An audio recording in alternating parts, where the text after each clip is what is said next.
Siapa Gajah Mada? Pahlawan pemersatu Nusantara, simbol kejayaan Majapahit. Namanya terukir di buku-buku sejarah, jadi nama jalan, bahkan nama universitas. Tapi, pernahkah kita bertanya, apakah citra gagah perkasa ini adalah keseluruhan cerita sejarah?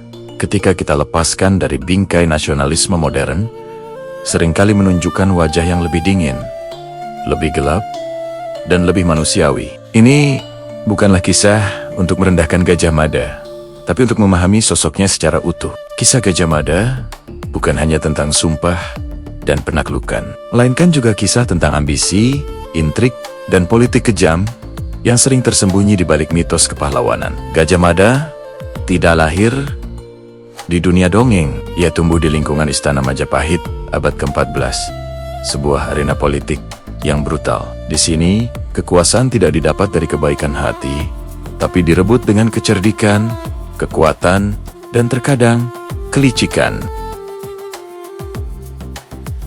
Ia adalah kekuatan agraris maritim yang hidupnya bergantung pada stabilitas politik, penguasaan jalur dagang, dan kontrol atas wilayah-wilayah strategis. Ia harus lihai membaca intrik, memanfaatkan konflik, bahkan menyingkirkan lawan politiknya, seringkali tanpa perlu menghunus pedang. Gajah Mada adalah master dalam permainan ini. Karirnya menanjak bukan karena kebetulan, melainkan karena kemampuannya yang luar biasa dalam menavigasi pusaran politik istana yang berbahaya. Lalu, bagaimana dengan Sumpah Palapa yang legendaris itu? Lamun huus kalah Nusantara, isun amukti palapa.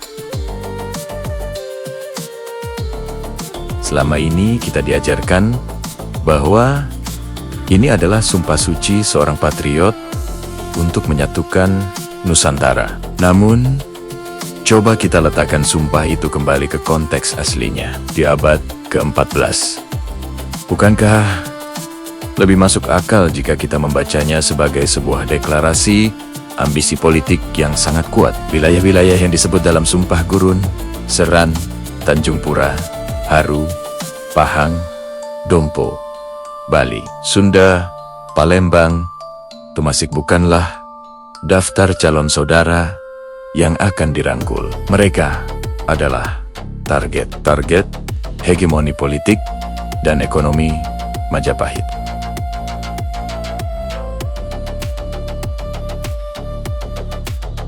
Sumpah Palapa, dari sudut pandang ini, bukanlah janji seorang idealis pemersatu. Ini adalah pernyataan tegas seorang administrator kekuasaan yang ingin menjadikan Majapahit sebagai pusat kendali mutlak di kawasan. Gajah Mada tidak sedang bermimpi tentang Nusantara yang setara dan bersaudara. Ia bermimpi tentang wilayah-wilayah yang tunduk, membayar upeti, dan mengakui supremasi Majapahit, entah dengan sukarela atau dengan paksa. Bicara soal penaklukan, narasi populer sering menggambarkan Gajah Mada sebagai panglima perang hebat yang memimpin pasukan besar dari satu pertempuran ke pertempuran lain. Tapi anehnya, catatan sejarah justru tidak banyak bicara tentang Gajah Mada yang turun langsung ke medan perang.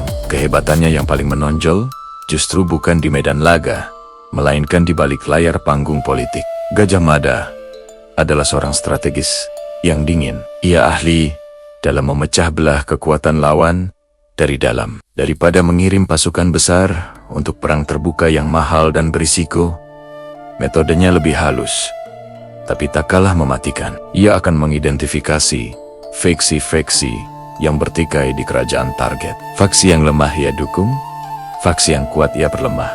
Ia menyebar rumor, memainkan aliansi, dan menggunakan tekanan diplomatik yang dibungkus dengan ancaman militer. Akhirnya, kerajaan target seringkali memilih untuk tunduk pada Majapahit demi menghindari kehancuran total dari konflik internal yang sudah ia sulut. Ini bukan strategi seorang ksatria gagah berani. Ini adalah strategi seorang politisi ulung yang efektif dan efisien. Namun jauh dari romantisme kepahlawanan yang kita bayangkan. Puncak dari strategi politik Gajah Mada yang dingin dan ambisius ini terlihat dalam satu tragedi paling kelam dalam sejarah hubungan antar kerajaan di Nusantara. Peristiwa Bubat, cerita yang kita kenal, Biasanya sederhana.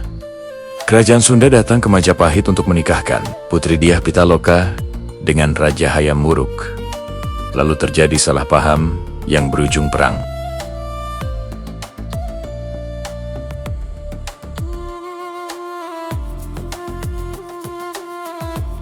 Ini bukan sekadar kesalahan diplomatik, ini adalah pernyataan yang jelas tentang bagaimana Gajah Mada memandang kerajaan lain. Bukan sebagai mitra, tapi sebagai bawahan yang harus tunduk.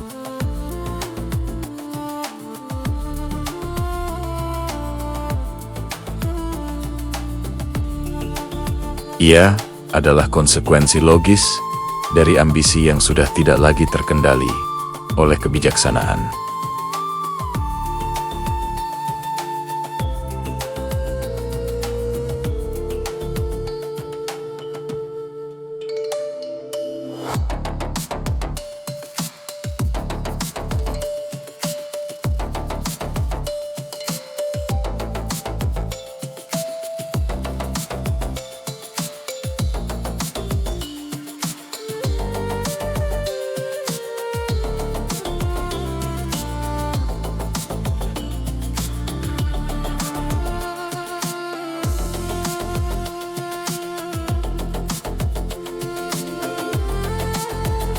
Dalam proses penciptaan pahlawan ini, sisi-sisi gelapnya sengaja disamarkan. Kegagalannya diperkecil, dan ambisinya yang sangat duniawi disulap menjadi cita-cita luhur persatuan Nusantara. Gajah Mada dijadikan pahlawan bukan karena ia sempurna tanpa celah, tapi karena para pendiri bangsa kita butuh sebuah mitos yang kuat, dan mitos selalu bekerja dengan cara memilih untuk melupakan bagian-bagian yang tidak menyenangkan.